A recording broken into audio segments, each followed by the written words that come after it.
Hello everyone, আজকে আমাদের life time password চ্যানেলের টপিক হলো মাশরুম। মাশরুম নিয়ে বেশ কিছু ইন্টারেস্টিং ফ্যাক্টস আজকের ভিডিওতে আপনাদের জানাবো। তো এই যে মাশরুমটা আপনারা দেখতে পাচ্ছেন, এটা হলো হোয়াইট বাটন মাশরুম। আর এই যে বক্স রয়েছে, এটায় প্রায় 150 থেকে 200 গ্রামের মতো মাশরুম থাকে। আর আমাদের কলকাতা শহরের বিভিন্ন দোকানে এর প্রাইস প্রায় 50 থেকে 60 টাকার মতো হয়ে থাকে। এছাড়াও ওয়েস্টার্ন মাশরুমও কিনতে পাওয়া যায়। তো এই মাশরুমের ইতিহাস কি আর মাশরুমের গুণাগুণই কি? মিশরীয় সভ্যতায় ইজিপ্টে যারা রয়্যাল ফ্যামিলি ছিল, ফেরাও যারা ছিল, সেই রাজকীয় ফ্যামিলির জন্যই কিন্তু মাশরুম একটা রিজার্ভ খাবার ছিল। যারা সাধারণ নাগরিক তাদের জন্য কিন্তু মাশরুম বরাদ্দ ছিল না।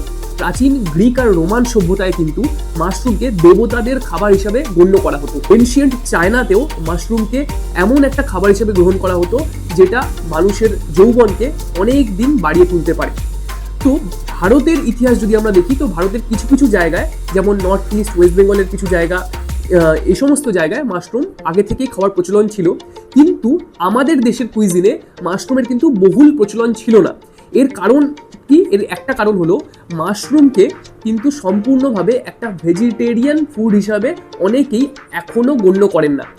মাশরুম যেহেতু কোনো প্ল্যান্ট না, এটা একটা ছত্রাক, আর এটা সাধারণত ডার্ক, হিউমিড, স্যাঁতস্যাঁতে বা যেগুলো পচনশীল বস্তু তার উপরে যেহেতু এটা জন্মায়, তাই আমাদের দেশে অনেকেই মাশরুমকে তামসিক খাবার হিসাবে গণ্য করে থাকেন। এমন অনেক লোক আছেন যারা মাশরুমকে পুরোপুরি ভেজিটেরিয়ান ফুড বা পুরোপুরি একটা বিশুদ্ধ ভেজিটেরিয়ান ফুড হিসাবে এটাকে গণ্য করেন না।